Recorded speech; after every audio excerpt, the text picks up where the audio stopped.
Bienvenidos a este video sobre las leyes de protección social indígena y su importancia para garantizar los derechos de estas comunidades. Acompáñanos a explorar su contexto histórico, los derechos que protegen y el papel del trabajo social en su implementación. Las leyes de protección social indígena surgieron como respuesta a siglos de exclusión, discriminación y violación de los derechos de los pueblos indígenas.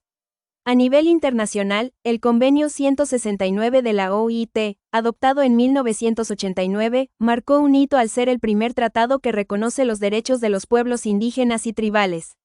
Este convenio ha sido ratificado por muchos países, especialmente en América Latina, donde los pueblos indígenas representan una parte significativa de la población.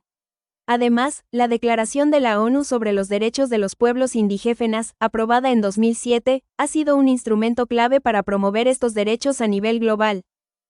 Estas leyes garantizan derechos fundamentales para comunidades indígenas.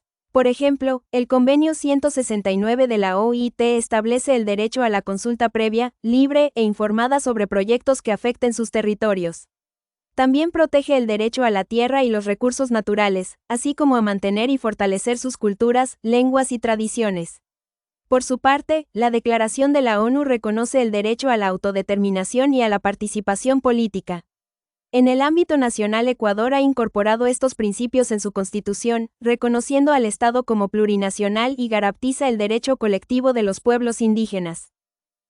Las leyes de protección social indígena garantizan una serie de derechos esenciales. En primer lugar, el derecho a la tierra y los recursos naturales, que es fundamental para la supervivencia y el desarrollo de estas comunidades. También se protege el derecho a la cultura y las lenguas, permitiendo que los pueblos indígenas mantengan y fortalezcan sus tradiciones y conocimientos ancestrales. Además, se garantiza el acceso a una educación y salud culturalmente adecuadas, respetando sus prácticas y cosmovisiones. Finalmente, se reconoce el derecho a la participación política, lo que permite a las comunidades indígenas influir en las decisiones que afectan sus vidas. El impacto de estas leyes ha sido mixto. Por un lado, ha habido avances significativos, como el reconocimiento de los derechos territoriales y la participación política de los pueblos indígenas. Por ejemplo, en Ecuador, la Constitución del 2008 ha permitido avances en la protección de los derechos indígenas. Sin embargo, también existen desafíos importantes.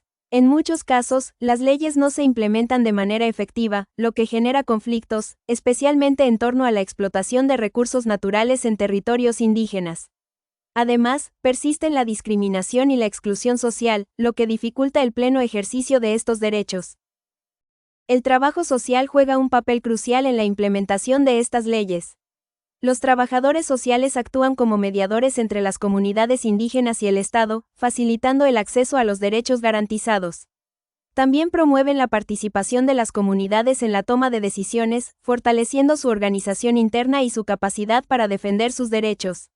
Además, el trabajo social debe adoptar un enfoque intercultural, respetando las cosmovisiones y prácticas indígenas.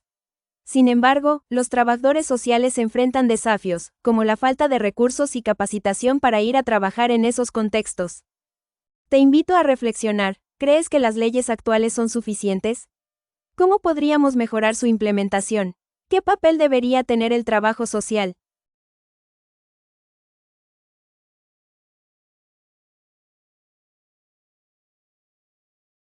En resumen, las leyes de protección social indígena son esenciales para garantizar los derechos de estas comunidades. Aunque ha habido avances, aún existen desafíos en su implementación. El trabajo social juega un papel clave en la promoción de la justicia social y el respeto a la diversidad cultural. Recordemos que la protección de los derechos indígenas no es solo una cuestión legal, sino un compromiso con la equidad y el respeto a todas las formas de vida. Gracias por acompañarnos en este recorrido. No olvides consultar las fuentes para más información. Hasta la próxima.